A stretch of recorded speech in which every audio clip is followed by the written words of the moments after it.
My fiancé, Mark, thought he was marrying a quiet, soft-spoken accountant who'd done a routine desk job in the military. He thought I was easy to control, predictable, and weak. He had no idea that for 10 years, I served as a senior intelligence investigator attached to joint task forces, dismantling financial fraud and organized networks.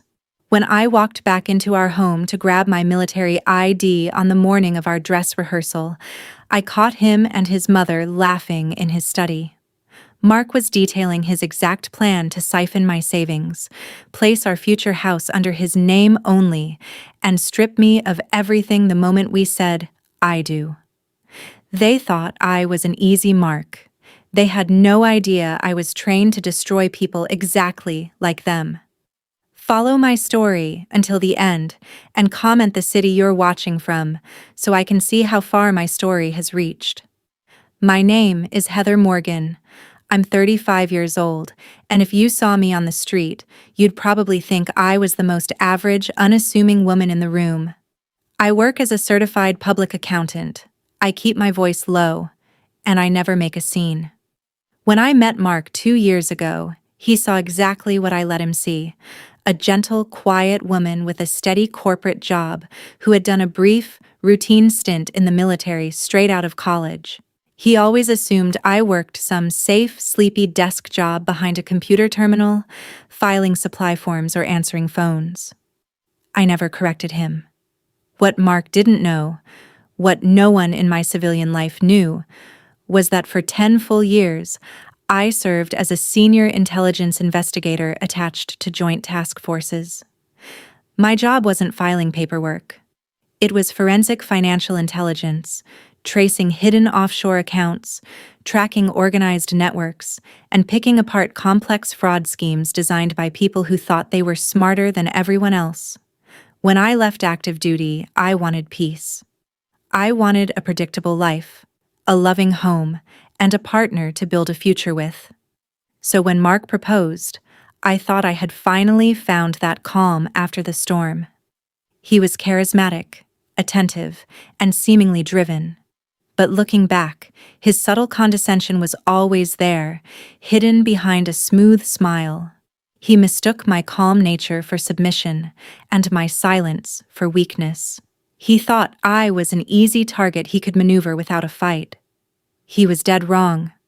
The morning of our wedding dress rehearsal was supposed to be a whirlwind of excitement and final details. We were scheduled to meet our families at the venue by noon, but as I pulled out of the driveway, I realized I'd left my military ID card on my office desk, a document I needed for our upcoming honeymoon travel arrangements. I turned the car around, parked down the street, and let myself into the house through the side door, stepping quietly onto the hardwood floors so I wouldn't disturb Mark if he was on a call. As I approached the hallway leading to his private study, I heard voices.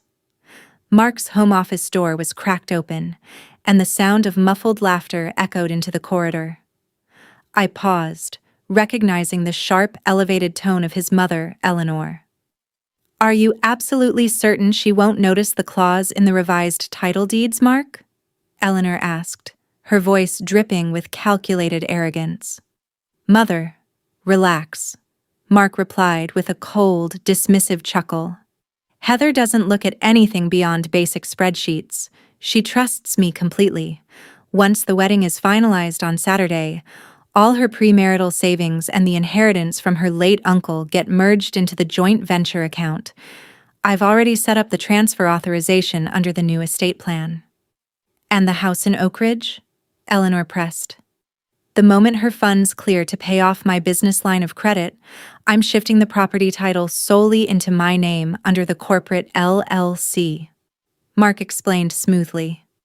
"If she ever figures it out and tries to walk, she walks away with nothing. She's too passive to fight back anyway. She's just a soft-spoken accountant who sits quietly and does what she's told." I stood frozen in the hallway, my hand resting against the cold wall. Every drop of warmth drained from my chest, replaced by a crystal-clear, icy reality. For a brief second, a sharp, stinging betrayal hit my chest, but almost instantly, My military training took over, wiping away the emotion and replacing it with pure, cold calculation. In high-stakes intelligence, panic gets you killed. Focus keeps you alive. I didn't push open the door. I didn't scream or throw a scene. Instead, I quietly stepped back down the hallway, slipped out the side door, and gently closed it behind me.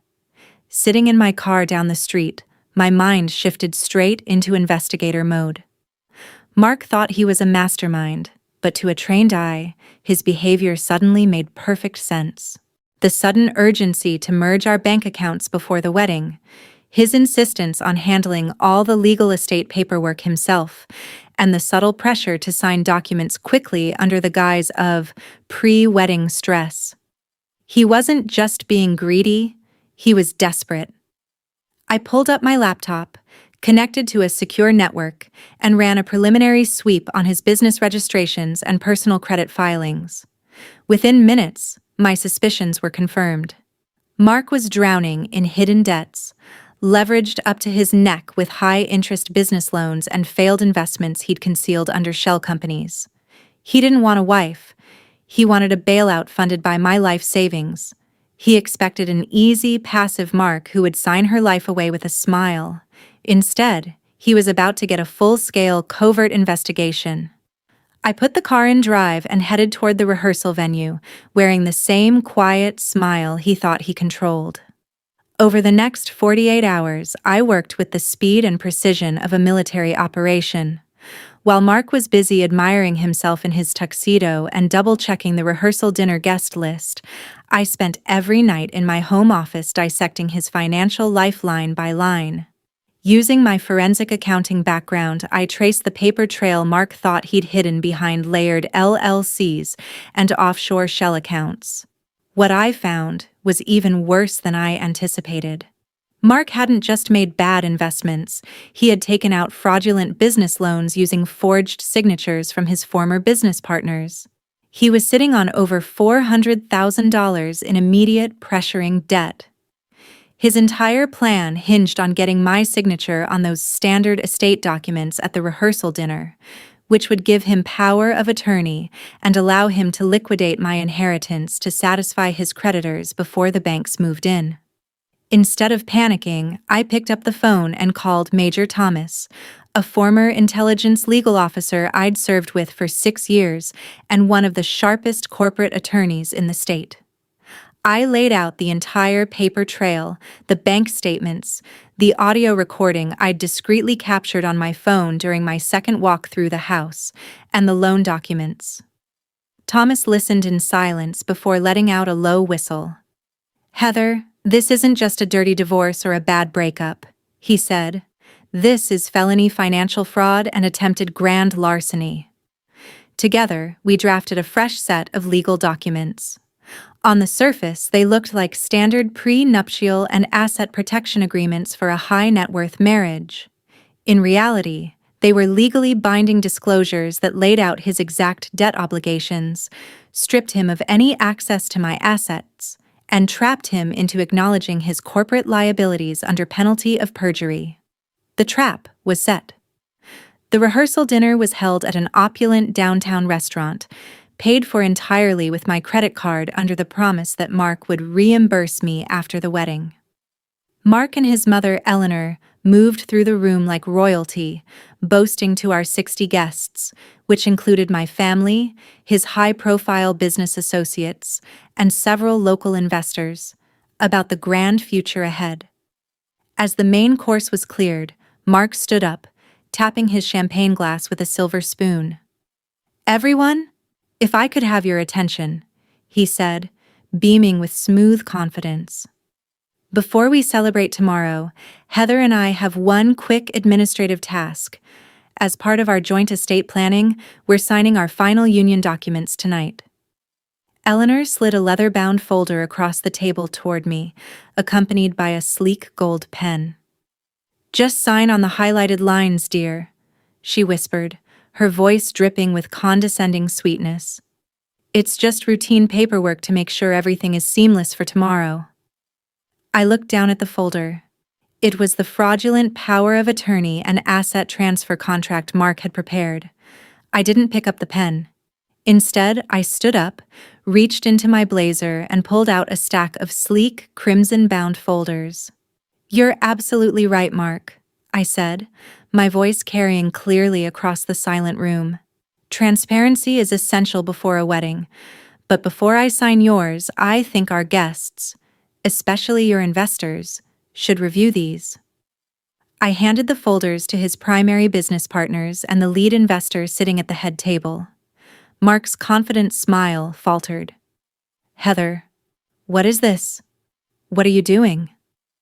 "These are the certified forensic accounting audits of your company," I said calmly, "along with the complete transcripts of your hidden $400,000 debt, your forged loan applications, and the exact recording of you and your mother planning to liquidate my life savings to cover your fraud." The room fell into dead, suffocating silence. Across the table, the lead investor flipped open the crimson folder, his eyes widening in shock as he scanned the bank statements and certified debt disclosures.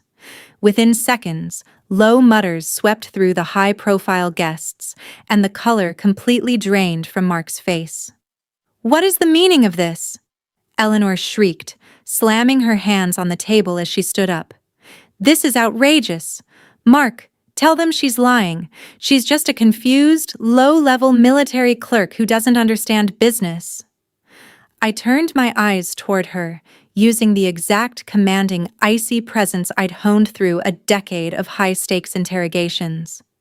"I wasn't a clerk, Eleanor," I said, my voice cutting through the room like a blade. "I was a senior intelligence investigator for Joint Federal Task Forces. For 10 years, my sole job was dismantling corporate fraud, organized financial networks, and men who thought they could manipulate the system." Mark stumbled backward, gripping the edge of his chair as his smooth facade completely shattered. "Heather, please. We can talk about this in private," he stammered, his voice trembling as sweat beaded on his forehead. "You're ruining everything. You ruined yourself the moment you mistook my quiet nature for weakness," I replied coldly. "I didn't come here to sign your fraudulent papers. I came to deliver mine." At that exact moment, the heavy double doors of the private dining room opened. Major Thomas walked in, flanked by 2 uniformed investigators from the State Financial Crimes Division. Thomas stepped forward, placing a thick stack of formal legal summonses directly in front of Mark. "Mark Miller," Thomas announced loudly, his voice echoing across the silent hall. "You are officially served with federal freeze orders on all corporate accounts, alongside a formal investigation into wire fraud, grand larceny, and bank forgery." Mark sank into his chair, completely broken, staring at me as if he were seeing a total stranger. He hadn't just lost my money and the wedding. He was facing complete financial ruin and years behind bars. The wedding was canceled that very night, but for me, it felt like the beginning of my real freedom. Mark's corporate accounts were frozen immediately, and within 3 months, his firm collapsed under the weight of federal fraud charges and civil lawsuits from his investors. Eleanor had to sell her own home just to cover Mark's mounting legal defense fees, leaving them both facing the exact financial ruin they had tried to inflict on me. As for me, I sold my house, packed up my quiet life, and moved to a beautiful coastal town.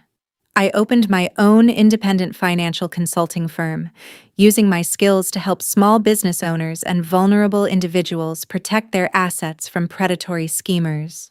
Looking back, I realized that Mark's biggest mistake wasn't just his greed. It was assuming that my calm composure and soft-spoken nature meant I lacked strength. He thought my silence was vulnerability, never realizing it was simply the quiet before the storm. People often think that strength is about being loud, aggressive, or demanding. But true power is sitting back, observing, and letting your actions speak when the time is right. I lived my life on my own terms, stronger, wiser, and completely in control of my future. What would you have done if you overheard your fiancé's real plan just before your wedding day? Let me know in the comments below, and don't forget to like and subscribe for more stories.